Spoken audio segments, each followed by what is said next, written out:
ಮತ್ತು ಒಂದು ಸ್ಪಷ್ಟವಾಗಿ ಘೋಷಿಸ್ಕೊಳ್ತಾ ಇದ್ದಾರೆ.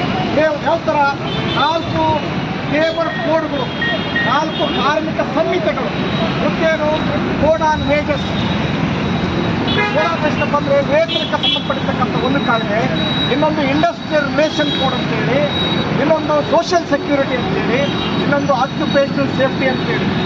ಈ 4 ಕೋಡ್ಗಳು ಯಾವ ಥರ, ಏನು ಹಿಂದೆ 44 ಕಾರ್ಮಿಕ ಕಾನೂನುಗಳಿದ್ವು, ಅವು ಕಾರ್ಮಿಕರ ಅಷ್ಟರ ಮಟ್ಟಿಗೆ ಕಾರ್ಮಿಕರ ಜೀವನವನ್ನು ರಕ್ಷಣೆ ಮಾಡ್ತಾ ಇದ್ವು.